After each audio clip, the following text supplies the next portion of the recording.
¿Qué tal? Buenas tardes. Buenas tardes, no, buenas noches o bueno, o buenas mañanas, depende de cuando ustedes vean este vídeo, que es de un directo que hago en Twitch. Seguirme en el canal de Twitch.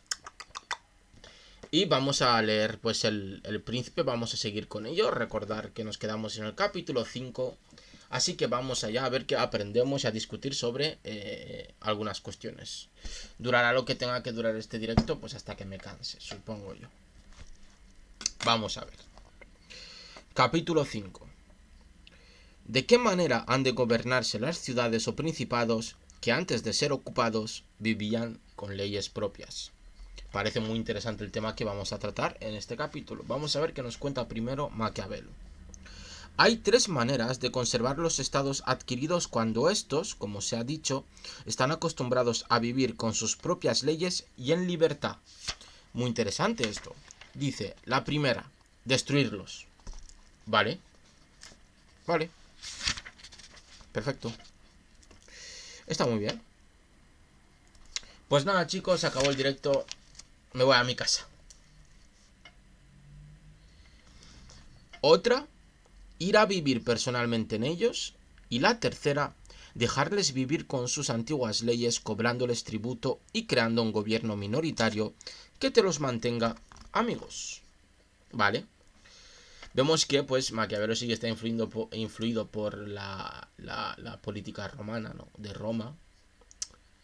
Sobre todo la Roma clásica, ¿vale? Estoy hablando de esa Roma. Porque pues la tercera pues era lo que hacían los romanos cuando conquistaban sobre todo un territorio que estuviese muy alejado. Ya véase Hispania, véase Dacia, eh, también la Galia, pero la Galia más profunda, pues que dejaban que esas gentes tuviesen sus propias normas, pero tenían que pagar cierto tributo. Muchas de estas personas, al no verse atacadas de una manera agresiva, no tenían la necesidad real de defenderse, por lo tanto, pues aceptaban lo que se denomina como latinización, ¿no? Como la lengua y las costumbres de Roma, que Roma tenía en ese momento, pero no porque Roma las impusiese. Había cuestiones en las que sí, ¿no? Que se imponía, pero sino más bien porque al no ser atacada tu propia cultura, aceptas mucho mejor la de los demás, ¿no? Aceptas las cosas que más te gustan de la de los demás y seguramente era muy atractivo. ¿Qué pasa, Peca Poco? Bienvenido. Aquí estamos, que justo acabamos de empezar, ¿eh? Pero no es de ese principito del que hablamos, ¿eh? Es el de Maquiavelo, que es mucho mejor que el otro, la verdad. Bueno, para gustos colores también. Y lo que hacía Roma era, pues, es lo que estaba diciendo, es mucho más fácil aceptar una cultura ajena cuando esa cultura no te ataca. Cuando, pues, ves en ella cosas interesantes, dices, oye, me las voy a quedar porque parece ser una cultura amiga. Entonces vemos que Maquiavelo nos expone que sí, hombre, que sí, que lo mío también era broma. Eh, Vemos que Maquiavelo nos propone tres maneras de entender o de conservar un estado que has conquistado. Una es destruirlo, que debe ser la cosa más fácil, pues arrasas con todo y ya está, adiós muy buenas. Otra es que el jefe máximo, el boss, vaya a vivir ahí para mantener el orden y demostrar dos cosas. Una, que quiere que ese estado pertenezca a su propio estado. Y dos, pues que está ahí, que los que están conquistados deben comportarse de una manera adecuada. Si no, pues serán castigados por el jefe supremo. Y la tercera es esta que ya vemos que está muy ligada a lo que hacía la Roma latina o la Roma clásica. Dice Maquiavelo, porque habiendo sido este gobierno creado por el príncipe conquistador, los oligarcas saben muy bien que no pueden mantenerse sin su poder y apoyo, con lo que harán lo posible para conservar su autoridad. Y más fácilmente se conserva una ciudad acostumbrada a vivir libre con el apoyo de sus ciudadanos que de ninguna otra manera. Eso, claro, queriendo evitar su destrucción.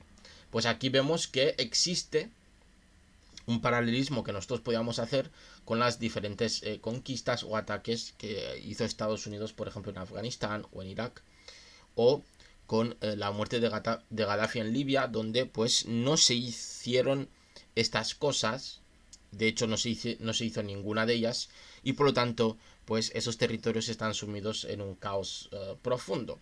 No se destruyeron haciéndolos desaparecer, ni fueron personalmente a crear sus propias administraciones en esos territorios para tenerlos controlados y de ahí crear unas estructuras que pudiesen funcionar pues proveer a ese territorio de un gobierno sea el que sea. Y ni la tercera, que es conquistarles y decirles, vale, no matamos a Gaddafi, pero Gaddafi, por ejemplo, por poner este ejemplo, pero Gaddafi nos vas a pagar cierto tributo en petróleo. Pero tú podrás seguir con tus cosicas, pero a nosotros nos tienes que pagar.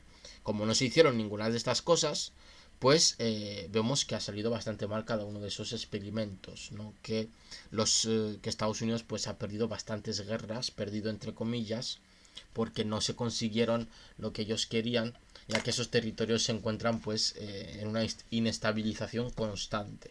Vemos cómo las cosas que cuenta Maquiavelo ya en el Renacimiento pues las podemos traer, ¿no? Podemos sacar conclusiones con lo ocurrido en la actualidad. Al parecer, los oligarcas estadounidenses, aquellos en Washington que se encargan de hacer la guerra, pues tienen a Maquiavelo bastante descuidado, porque si no sabrían que estas cuestiones son importantes para tener un futuro más sostenible. Como ejemplos, y aquí viene el estudio que hace Maquiavelo y que mola mucho porque pone varios ejemplos, dice, como ejemplos tenemos a los espartanos y a los romanos. Los espartanos conquistaron Atenas y Tebas, creando en ellas un gobierno oligárquico y con todo las volvieron a perder. Los romanos, para mantener su dominio en Capua, Cartago y Numancia, las destruyeron y no las perdieron. Quisieron conservar Grecia casi como lo habían hecho los espartanos, manteniendo sus leyes y dejándola libre, y fracasaron. Así que se vieron obligados a destruir muchas ciudades de aquella provincia para conservarla. Porque en verdad no hay otro medio más seguro de posesión que la ruina. Qué gran frase, ¿no? No hay mayor. No hay otro medio más seguro de posesión que la ruina. Hombre, la verdad es que aquí Maquiavelo no le falta razón. Lo que nos está diciendo es, la mejor manera de tener un territorio controlado es que lo que había antes dejase de existir. Es encontrarte el territorio yermo a estrenar virgen o virginizado en este caso, porque antes no era virgen y tú lo has virginizado, has arrasado con todo lo que había. Por lo tanto, pues tiene razón, no se le puede discutir. Y quien se apodera de una ciudad acostumbrada a vivir libre y no la destruye, que espera ser destruido por ella, ya que siempre en caso de rebelión se apoyará en el nombre de la libertad y en sus antiguas instituciones, cosas ambas que no se olvidan por mucho tiempo que pase y por muchos beneficios que se reciban. Y por mucho que se haga o se prevea, si no se disgregan o dispersan sus habitantes, nunca olvidarán ni aquel nombre ni aquellas instituciones, y a la menor ocasión recurrirán a ellas como hizo Pisa luego de 100 años de sometimiento a los florentinos. Pero cuando las ciudades o las provincias están acostumbradas a vivir bajo un príncipe y la familia se ha extinguido, estando por un lado acostumbrados a obedecer y por otro no temiendo a su viejo príncipe, no se ponen de acuerdo para elegir de entre ellos a otro, ni saben vivir libres. Así que son siempre más lentos a la hora de tomar las armas y un príncipe puede con más facilidad conquistarlos y hacerlos suyos. En cambio, en las repúblicas hay mayor vida, más odio, más deseo de venganza.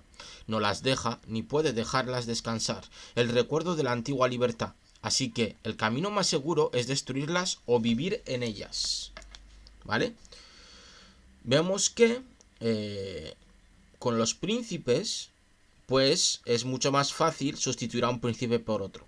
Aquí Maquiavelo pues toma nota de los principados tanto anteriores a él como los que él ve en su actualidad, para decirnos que es mucho más fácil lo que nos está diciendo aquí, sustituir a un gobierno absoluto por otro gobierno absoluto, ya que los ciudadanos, pues tomando esta lógica, les da igual que les gobierne el tirano X que el tirano Y.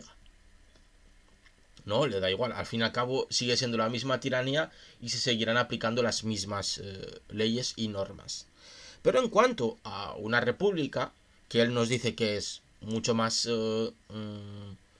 libre, pero también más vengativa, que existen oposiciones, que existen enfrentamientos, conflictos dentro de ella, pues es más complicado, porque los ciudadanos que se ven sometidos por otro país, pues recuerdan la libertad que tenían antes y echan de menos esa libertad. Por lo tanto, intentarán de diferentes formas, pues destruir la tiranía que se les ha impuesto o intentar liberarse del yugo de el invasor.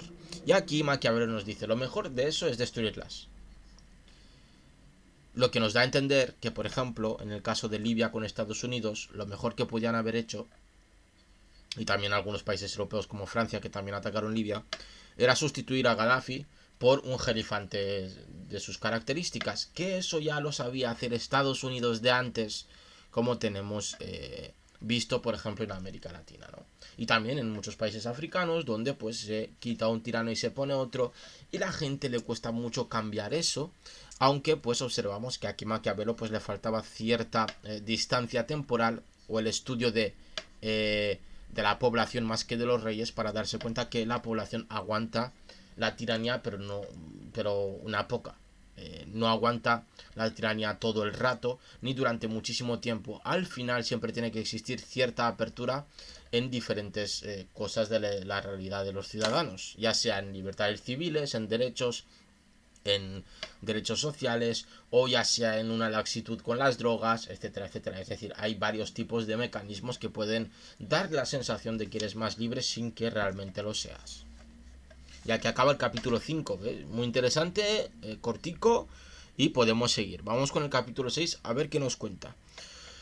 El capítulo 6 va de los principados nuevos que se adquieren con armas propias y con virtud, ¿vale? Vamos a ver qué es lo que nos cuenta sobre cómo mantener un principado. Que nadie se maraville si en la exposición que voy a hacer de los principados totalmente nuevos, tanto en lo que se refiere al príncipe como al Estado, aduzco ejemplos muy notables. Porque caminando los hombres, casi siempre por vías ya batidas por otros, y procediendo en sus acciones por imitación, aunque a menudo no es posible seguir del todo los caminos de los demás, ni llegar a alcanzar la virtud de aquellos a quienes imitas, el hombre prudente debe intentar siempre seguir los caminos recorridos antes por los grandes hombres. Y por eso Hitler no ganó la Segunda Guerra Mundial, porque no siguió el camino de otros grandes hombres, como por ejemplo Napoleón, que quiso conquistar Rusia y se dio de bruces contra el señor Invierno. Y lo mismo le pasó a Hitler. Gente que no estudia la historia, gente que no estudia los clásicos, pues acaba repitiendo los mismos errores.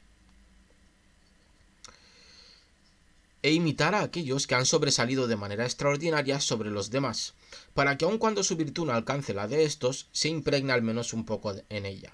Y debe hacer como los arqueros prudentes, que cuando el lugar que quieren alcanzar les parece demasiado alejado, conociendo además hasta dónde llega la potencia de su arco, ponen el punto de mira muy por encima del lugar de destino, no para alcanzar con su flecha tanta altura, sino para poder, con la ayuda de tan alta mira, llegar al lugar que se hayan propuesto.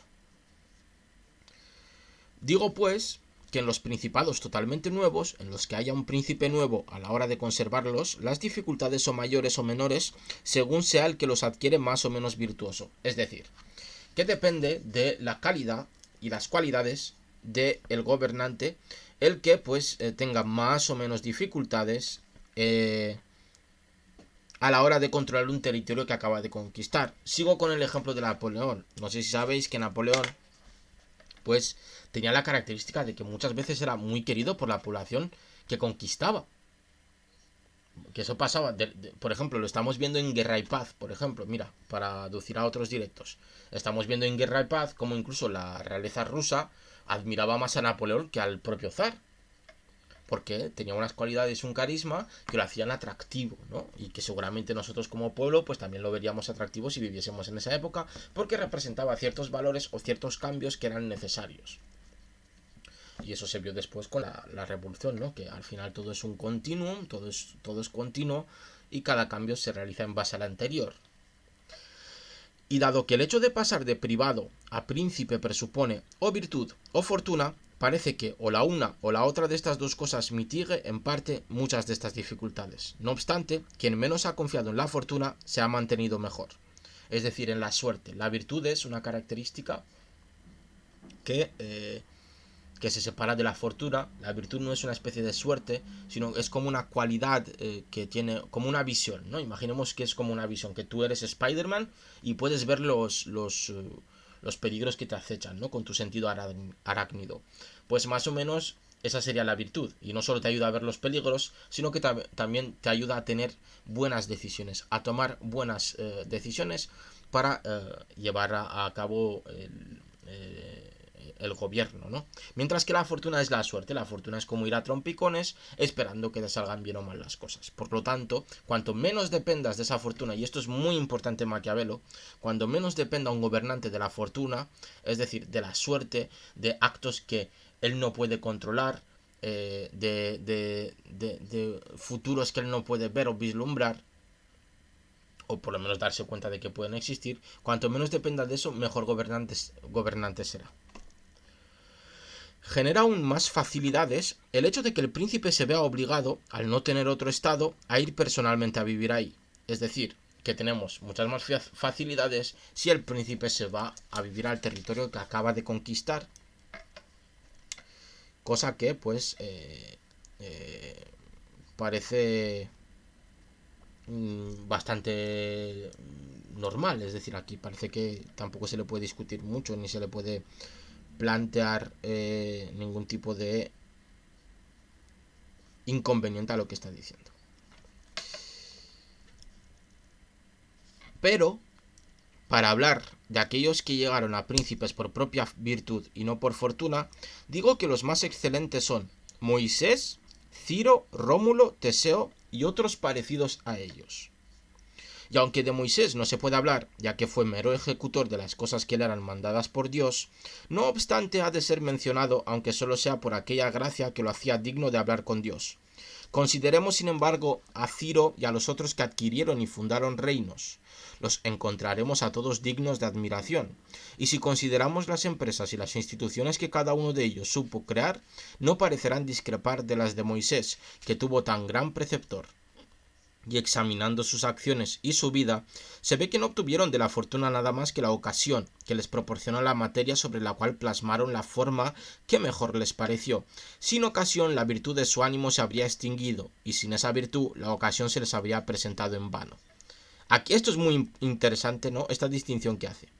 Él está diciendo, a estos que os estoy contando, a Ciro, a Teseo, a Rómulo, incluso a Moisés, aunque Moisés tiene unas características especiales porque hablaba con Dios, eso dicen las leyendas, aunque son ciertas, por cierto, porque Dios es todopoderoso y se parece muchísimo a mí por alguna razón. Vemos que está diciendo, la fortuna te trae la ocasión, sin esa ocasión no conseguirás nada, pero la virtud hace que tú aproveches esa ocasión. Sin virtud, esa ocasión pues ha caído en saco roto, ¿no? Esto es muy interesante porque aquí explica lo que explicaba yo con anterioridad, la diferencia entre virtud y fortuna.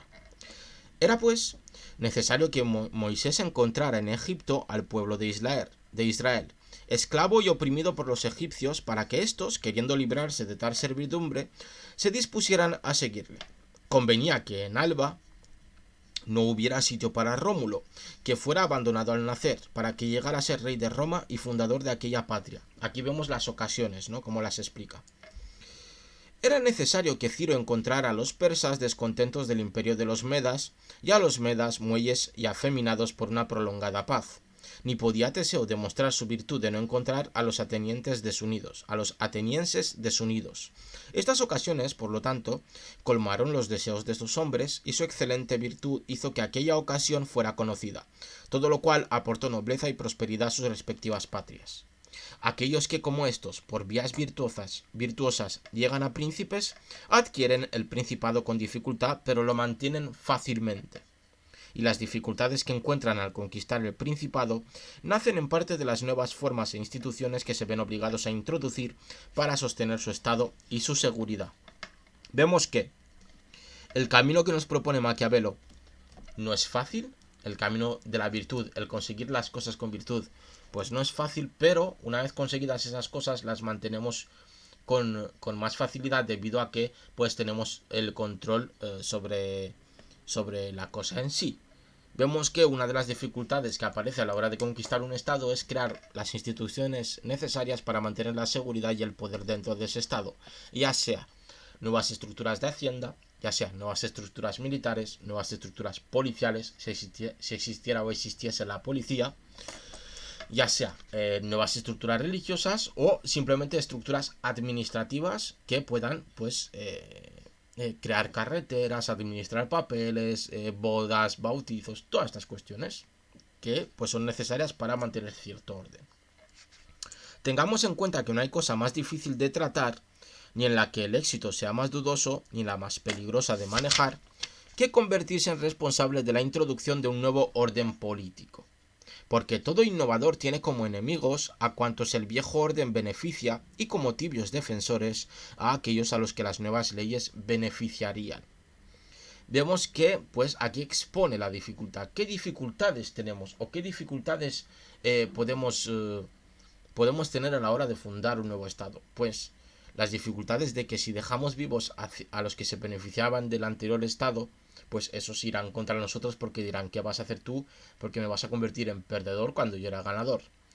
Y también tendremos como tibios defensores, como dice muy bien aquí Maquiavelo, a todos los que supuestamente se beneficiarían, porque claro, ellos dicen, hostia, me beneficiaría ese nuevo estado que tú me estás proponiendo, pero no existe, por lo tanto me estás proponiendo una condicionalidad, me estás diciendo, te beneficiaría si me apoyas.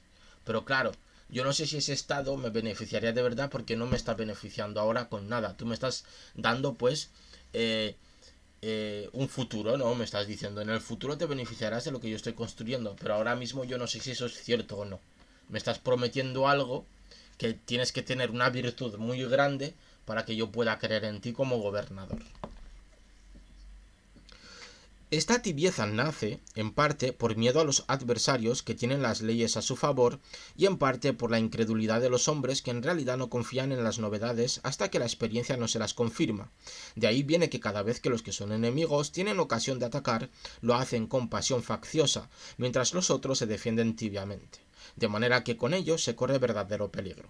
Conviene, por lo tanto, si se quiere tratar bien el tema, examinar si estos innovadores tienen fuerza propia o si dependen de otros, es decir, si para llevar a cabo su obra tienen que rogar o pueden forzar. En el primer caso acaban siempre mal y no llegan a ninguna conclusión, pero cuando dependen de sí mismos y pueden recurrir a la fuerza, raras veces corren peligro. Por lo tanto, lo que nos está diciendo aquí es que debemos ir con todo y no depender tanto de lo que existe en el Estado, sino pues depender de nuestras propias fuerzas. De ahí que todos los profetas armados hayan vencido y los desarmados fracasaran. Porque además de lo dicho, la naturaleza de los pueblos es voluble. Y es fácil convencerles de algo, pero difícil mantenerlos convencidos. Por eso conviene estar preparado de tal manera que cuando dejen de creer, se les pueda hacer creer por la fuerza. Es decir, si no crees en mí, ¡pam! Palito, ¡pum! A la cabecita. Moisés, Ciro, Teseo y Rómulo no habrían podido hacer observar sus constituciones largo tiempo si hubieran estado desarmados, como ocurrió en nuestros días a Fray Jerónimo Savonarola, que se hundió junto a su nuevo orden, tan pronto como la multitud empezó a no creer en él. No tenía medios para retener a los que habían creído en él, ni para hacer creer a los incrédulos.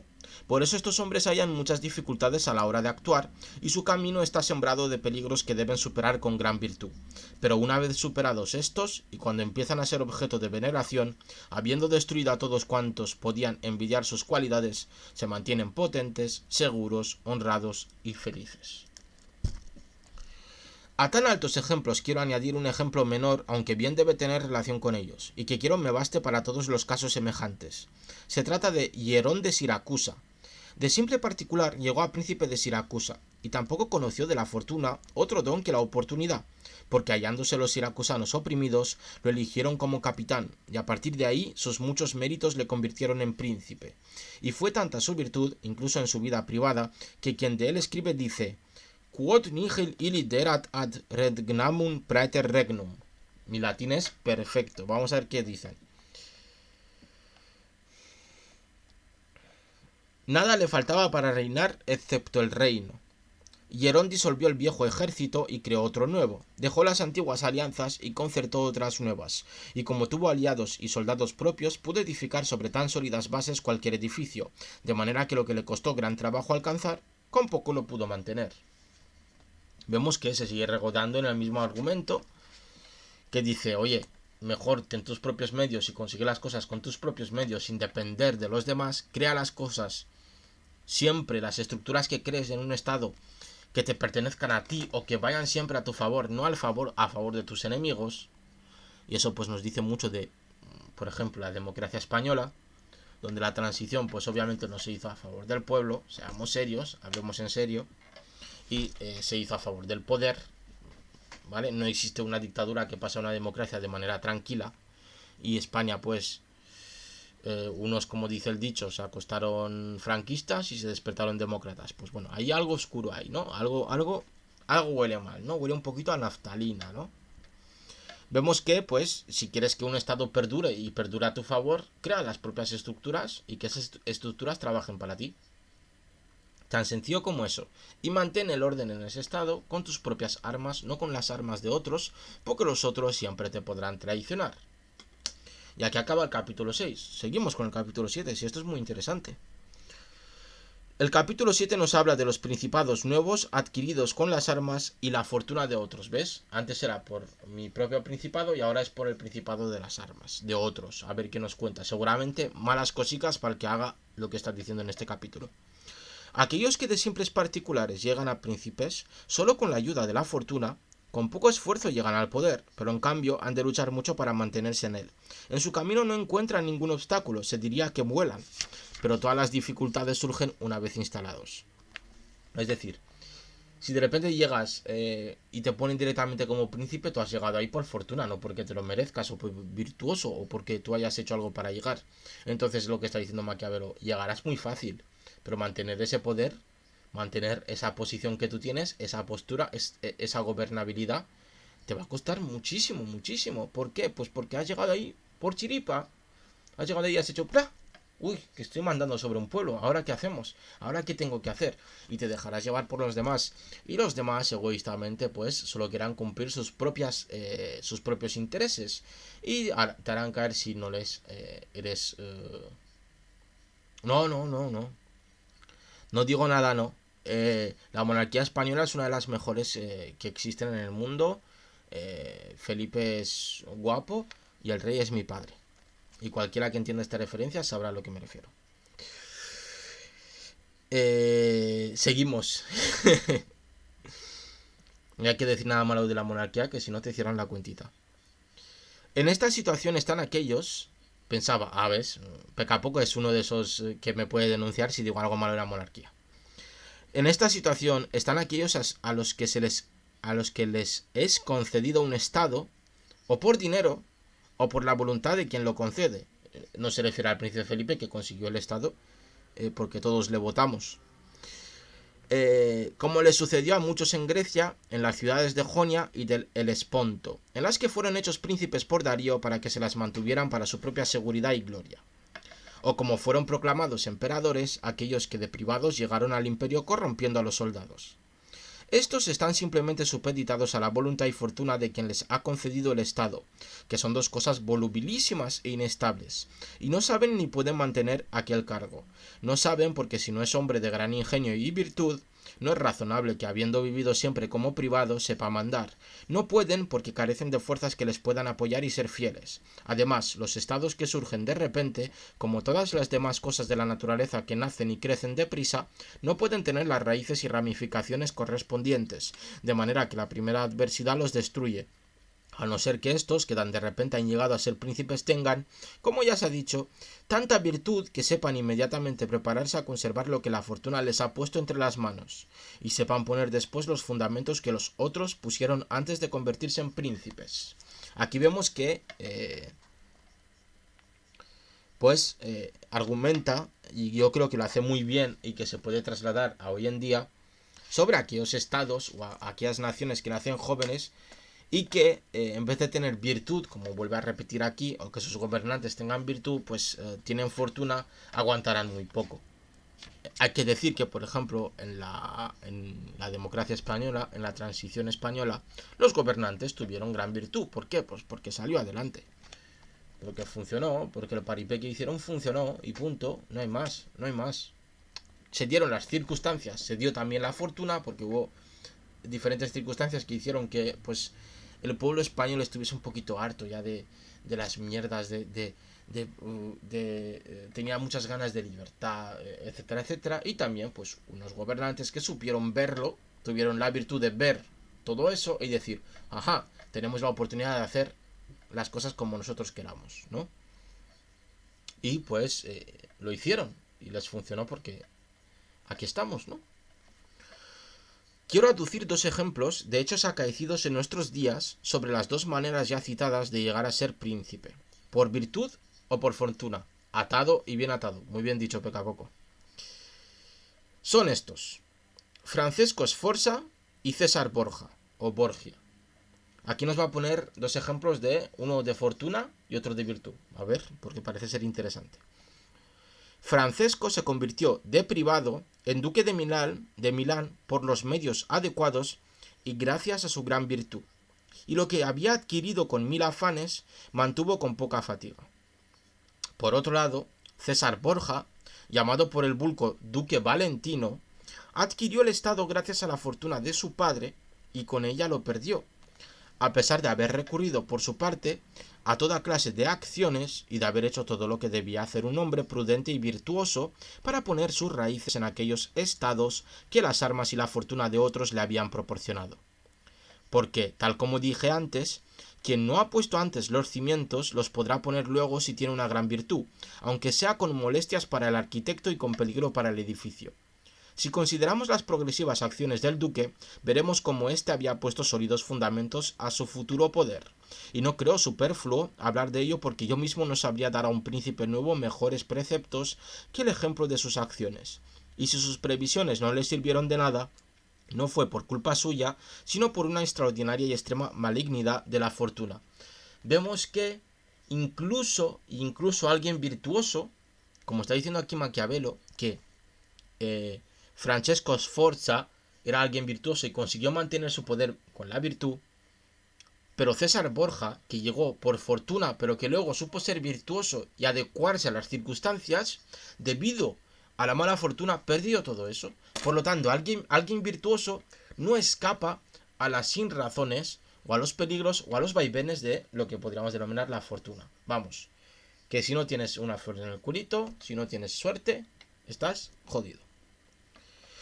Se enfrentaba a Alejandro VI en su deseo de engrandecer al duque, su hijo, con gran número de dificultades presentes y futuras. En primer lugar, no veía la posibilidad de hacerle señor de algún estado que no fuera de la Iglesia, y decidiéndose por uno de la Iglesia, sabía que tanto el duque de Milán como los venecianos no se lo iban a consentir, porque Faenza y Rímini estaban desde hacía tiempo bajo la protección de los venecianos. Veía, además, cómo los ejércitos de Italia, y en especial aquellos de los que hubiera podido servirse, estaban en manos de quienes debían tener la grandeza del Papa.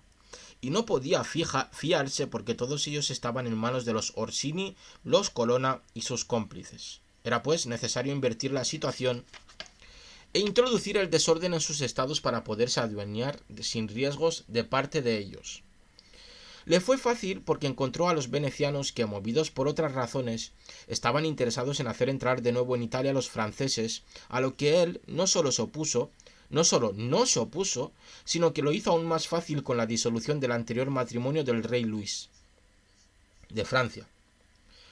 Pasó pues el rey a Italia con la ayuda de los venecianos y el consentimiento de Alejandro. Aún no había llegado a Milán, que el Papa ya obtuvo de él tropas para la empresa de Romaña, que le fue así permitida por la reputación del rey.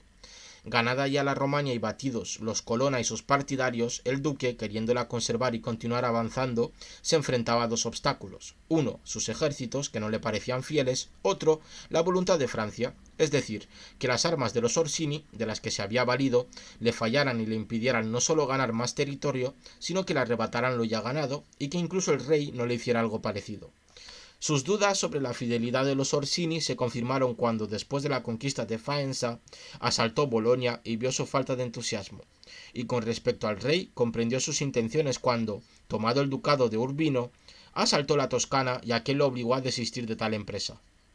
Así fue como el duque decidió no depender nunca más de las armas y de la fortuna de los otros, y como primera provisión debilitó los partidos de los Orsini y de los Colonna en Roma, A todos los partidarios que tenían entre la nobleza se los ganó haciéndoles nobles suyos y ofreciéndoles grandes estipendios, y honrándoles, en fin, según su cualidad con cargos militares o de gobiernos, de manera que en pocos meses el afecto que tenían a sus partidos se extinguió y todos se pusieron de su parte.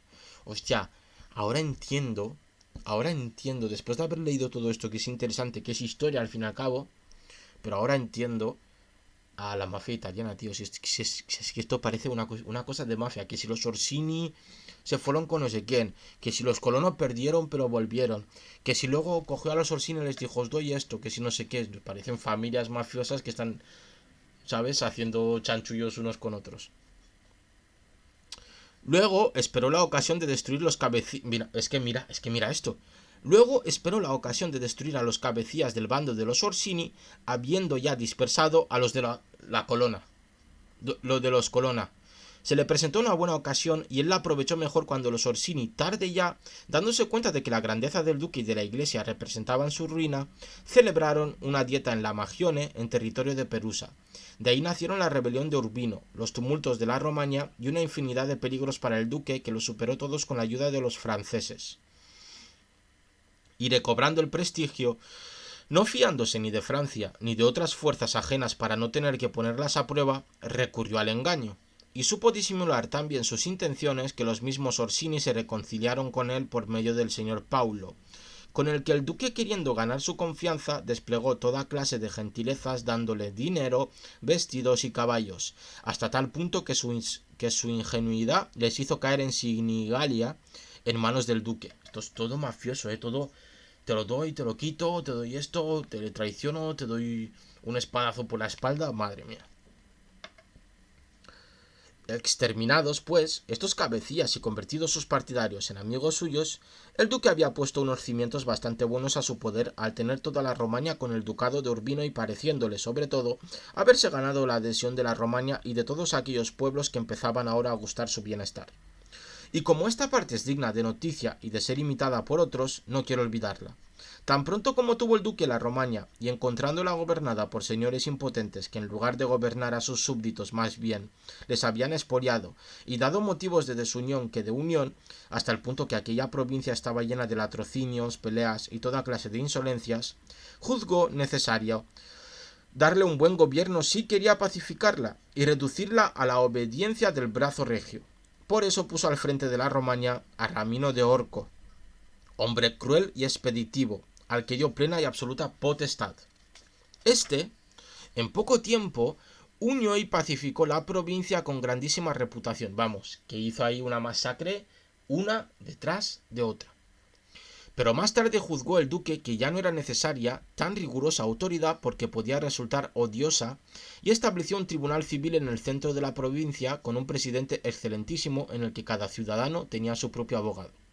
Y como sabía que el rigor anterior le había generado un cierto odio, para apaciguar los ánimos de aquellas gentes y ganárselas del todo, quiso demostrar que si se había llevado a cabo alguna crueldad, no había nacido de él, sino de la acerba naturaleza del ministro, y aprovechando la ocasión lo hizo sacar una mañana a la plaza de Césena, con el cuerpo partido en dos, y un trozo de madera y un cuchillo ensangrentados al lado. La ferocidad del espectáculo hizo que aquellos pueblos quedaran a la vez satisfechos y estupefactos. Atentos a lo listo que era. Lo que hizo fue: pongo a un tirano, me empiezas a controlar la población, me la domesticas, entre comillas. Cuando la población ya está un poquito harta de ti, vengo yo como salvador e impongo una cierta libertad en base a la domesticación.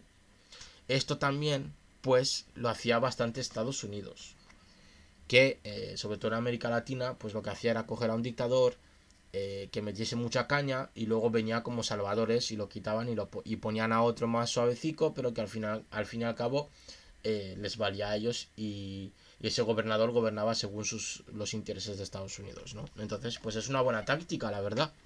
Aparecer como El Salvador, habiendo manejado todo desde el principio, es una buena táctica, hay que reconocerla. Pero volvamos a nuestro punto de partida. Digo que al duque, viéndose bastante poderoso y seguro en parte frente a los peligros presentes, al haberse armado a su manera y al haber destruido en buena parte aquellas armas que por su proximidad le podían perjudicar, Le quedaba tan solo, si quería continuar su política expansiva, guardarse del rey de Francia, porque sabía que el rey, que aunque tarde se había por fin percatado de su error, no se lo iba a permitir, y por esto empezó a buscar nuevas alianzas y a mantener una actitud vacilante respecto a Francia, al descender los franceses hacia el reino de Nápoles para enfrentarse a los españoles que asediaban Gaeta. Su intención era aliarse a estos, y lo habría conseguido si Alejandro hubiera vivido, es decir, que se quería aliar con los españoles para, pues, matar a los franceses. Estas fueron sus acciones de gobierno en cuanto a las cosas presentes, pero en cuanto a las futuras, debía temer en primer lugar que un nuevo sucesor en el papado le fuera hostil e intentara arrebatarle lo que Alejandro le había dado. De ello procuró protegerse de 4 maneras. Primero, exterminando las familias de aquellos señores a los que había expoliado para evitar al nuevo papa posibilidad alguna de restitución. Vamos, arrasar con todo. Segundo, ganarse a todos los nobles de Roma, como se ha dicho, para poder así dominar al papa. Tercero, controlar al máximo el colegio cardenalicio, es decir, de donde salían los papas. Cuarto, adquirir suficientes poderes antes de la muerte del papa para resistir por sí solo un primer ataque. De estas 4 cosas, a la muerte de Alejandro había conseguido 3. La cuarta estaba a punto de conseguirla porque de los señores expoliados mató a cuantos pudo atrapar y poquísimos se salvaron. Se había ganado a los nobles romanos y en el colegio cardenalicio tenía grandísima influencia.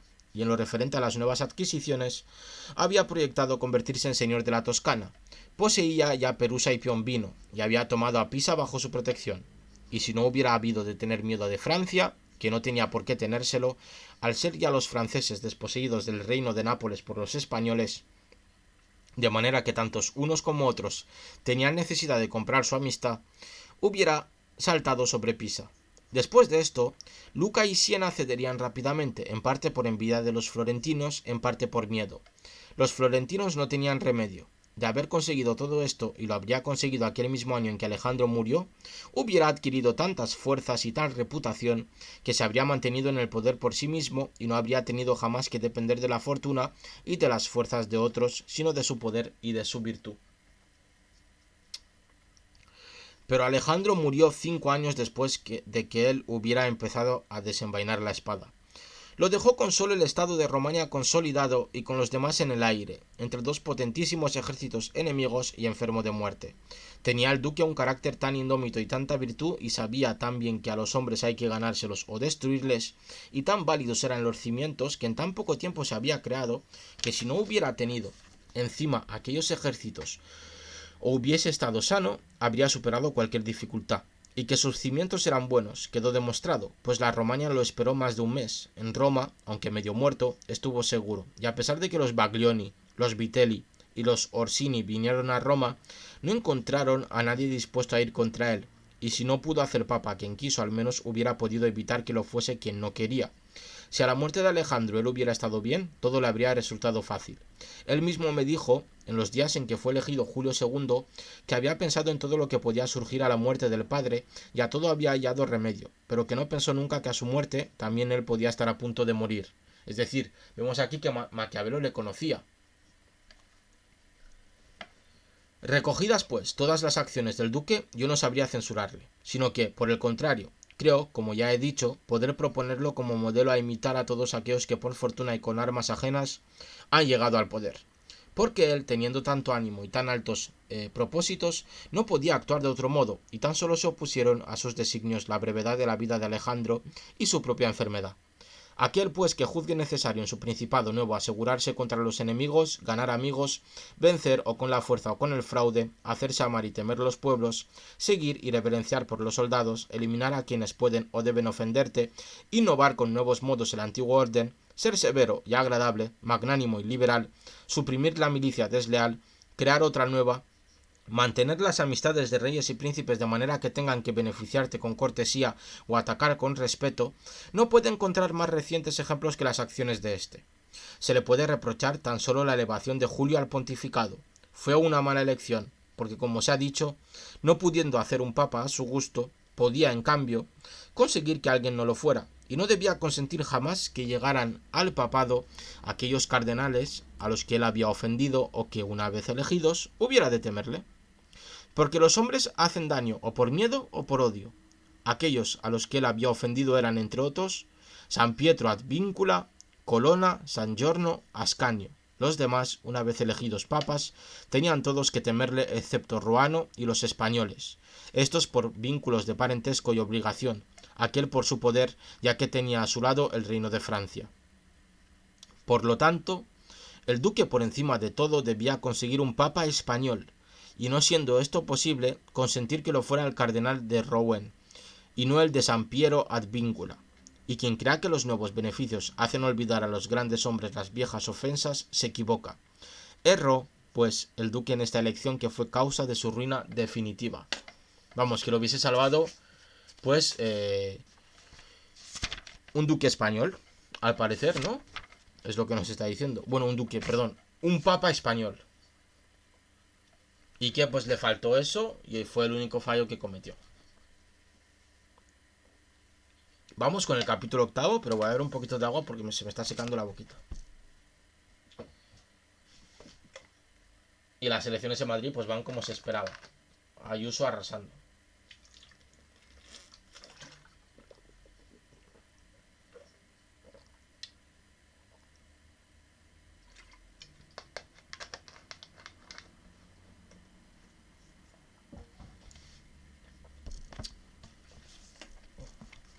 Vamos con el capítulo 7.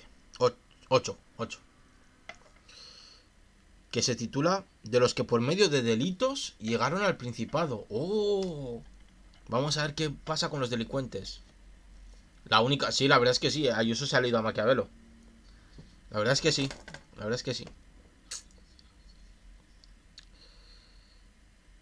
Pero, ¿cómo de simple particular se puede llegar a príncipe por medio de otros procedimientos no atribuibles del todo a la fortuna o a la virtud? No me parece bien dejarlos en el olvido, aun cuando de uno de ellos se pueda hablar con mayor detenimiento al tratar de las repúblicas. Estos son, cuando se llega al principado por medios criminales y nefandos, o cuando un ciudadano privado llega a príncipe de su patria con el favor de sus demás conciudadanos. Es decir, que para Maquiavelo está hablando de dos cosas. Una, el que llega al poder por ¿cómo se llama? Por criminalidad. Y el que llega al poder, según leo aquí, por votación. ¿No? Con el favor de sus demás conciudadanos, sí. Y hablaremos del primer procedimiento ilustrándolo con dos ejemplos, uno antiguo, otro moderno, sin entrar en juicios de valor, pues juzgo que a quien los necesite le baste con imitarlos. Vamos a ver qué ejemplos, porque es interesante. Los ejemplos a mí me parecen interesantes porque son historia clásica y mola bastante. El siciliano Agatocles llegó al rey de Siracusa partiendo de una condición no solo privada sino ínfima y abyecta. Hijo de un alfarero, llevó durante toda su vida una conducta criminal. Sin embargo, supo acompañar sus maldades con tanta fuerza física y de carácter que, dedicado a la milicia, pasando por todos sus grados, llegó a ser pretor de Siracusa. Cuando ya era pretor, y habiendo deliberado convertirse en príncipe y mantener con violencia y sin obligación alguna hacia los demás aquello que por acuerdo general le había sido concedido tras ponerse de acuerdo con el cartaginés Amílcar, que estaba por entonces en Sicilia con sus ejércitos, reunió una mañana al pueblo y al senado, como si hubiera de tratar cosas pertinentes a la república. Y a una señal convenida hizo que sus soldados asesinaran a todos los senadores y a los más ricos de la ciudad. Los pasó por el cuchillo. Muertos estos, ocupó y conservó el principado de la ciudad sin ningún tipo de oposición interna. Vamos, lo que se llama un golpe de estado. Y aunque fue derrotado 2 veces y al fin incluso asediado por los cartagineses, no solo supo defender su ciudad, sino que dejando que parte de sus tropas resistieran al asedio, asaltó África con las restantes y en breve espacio de tiempo libró a Siracusa del cerco y puso a los cartagineses en tan comprometida situación que tuvieron necesariamente que pactar con él y, contentándose con la posesión de África, dejar a Agatocles la de Sicilia. Quien considere pues las acciones y la vida de éste verá que pocas cosas o ninguna son atribuibles a la fortuna, porque como dijimos antes, si llegó al Principado no fue gracias a los favores de nadie, sino pasando dificultades y peligros, y si se mantuvo luego en él fue gracias a sus audaces y arriesgadas disposiciones. Pero no se puede llamar virtud el asesinar a sus ciudadanos, traicionar a los amigos, no tener palabra, ni piedad, ni religión. Estos medios harán ganar poder pero no gloria, porque si se considera la virtud de Agatocles al arrostrar y vencer los peligros, y su grandeza de ánimo a la hora de soportar y superar las adversidades, no se ve por qué se le deba juzgar inferior a cualquier otro excelentísimo capitán, pero en cambio su feroz e inhumana crueldad, así como sus innumerables maldades, no consienten que sea celebrado entre los hombres más excelentes. No se puede pues atribuir a la fortuna o a la virtud lo que él consiguió sin la una ni la otra. En nuestros días, durante el papado de Alejandro VI, Oliveroto de Fermo, huérfano de padre desde su niñez, fue criado por un tío materno llamado Giovanni Fogliani. Tiene nombre de pizzero, lo siento mucho. Pero Giovanni Fogliani, pizza de 4 quesos. Y muy joven aún puesto a combatir bajo la enseña de Paulo Vitelli, para que bien formado en disciplina militar pudiera llegar a conseguir un elevado grado en la milicia. Muerto Paulo, militó bajo las órdenes de Vitelloso, su hermano, y en brevísimo tiempo, por su ingenio, su fuerza física y su valor, se convirtió en el primer hombre de su milicia. Pero pareciéndole cosa servir el estar bajo las órdenes de otros, pensó, con la ayuda de algunos ciudadanos que estimaban más la esclavitud que la libertad de su patria, y con el favor vitellesco, ocupar Fermo.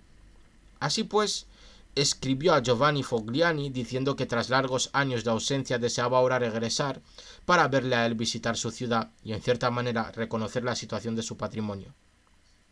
Y como que hasta entonces todas sus fatigas habían ido encaminadas a adquirir honores, deseaba regresar para que sus conciudadanos pudieran ver que no había perdido el tiempo en vano, con toda la dignidad conveniente y acompañado por 100 soldados a caballo, amigos y servidores suyos, y le rogaba se dignara dar las órdenes pertinentes para que los ciudadanos de Fermo le recibieran debidamente, con lo que no solo se honraría a Oliveroto, sino también a él por ser su tío. No faltó pues Giovanni para que con su sobrino a ninguno de los deberes de la hospitalidad, y habiéndole hecho recibir honrosamente por los ciudadanos de Fermo, le alojó en su propia casa. Ahí, pasados unos días que le sirvieron a Oliveroto para preparar secretamente todo cuanto necesitaba para su futuro engaño, organizó un banquete solemnísimo al que invitó a Giovanni Fogliani y a todos los ciudadanos importantes de Fermo. Se pronuncia Foglianis. Sí, vale. Giovanni Fogliani, el de la pizza de los 4 quesos. Acabadas las viandas y demás entretenimientos usuales, en este tipo de banquete, Oliveroto suscitó a propósito una discusión sobre ciertos temas graves, hablando de la grandeza del Papa Alejandro y de su hijo César, y de las empresas de ambos. Como a tales razonamientos Giovanni y los otros replicaran, Oliveroto se levantó de repente diciendo que eran aquellas cosas para ser habladas en lugar más secreto, y se retiró a una habitación contigua, seguido por Giovanni y los otros ciudadanos. Apenas habían tomado asiento cuando de distintos lugares secretos de la habitación salieron soldados que asesinaron a Giovanni Fogliani y a todos los demás. Oh no, nuestro compañero pizzero ha muerto. Después de este homicidio, Oliveroto montó a caballo, ocupó la ciudad y sitió el palacio del Supremo Magistrado, de tal manera que el miedo les obligó a obedecerle y a constituir un gobierno del que se erigió en príncipe. Muertos aquellos que por su descontento podían dañarle, se afianzó en el poder con nuevas instituciones civiles y militares, de forma que en el curso del año que ostentó el principado, no solo estuvo seguro en la ciudad de Fermo, sino que consiguió hacerse temer por todos sus vecinos. Y habría sido inexpugnable como Agatocles, si no se hubiera dejado engañar por César Borja cuando en Sinigaglia, como antes dijimos, apresó a los Orsini y a Vitelli. Y ahí cautivó él también, un año después de cometido el parricidio, fue estrangulado junto a Vitellozo, que había sido su maestro en la virtud y en el crimen. Alguien podría extrañarse de que Agatocles y algún otro parecido a él, luego de infinitas traiciones y crueldades, pudiera vivir largo tiempo seguro en su patria y defenderse de los enemigos exteriores sin que sus ciudadanos hubieran conspirado nunca contra él. Mientras muchos otros mediante la crueldad no han podido en tiempos de paz mantener su estado y no digamos ya en tiempos de guerra, creo que esto se ha debido al mal o buen uso de la crueldad. Bien usadas pueden llamarse aquellas crueldades que, si del mal es lícito hablar bien, se hacen de golpe por la necesidad de afianzarse en el poder y sobre las que luego no se insiste, sino que por el contrario se convierten en lo posible en una gran utilidad para los súbditos.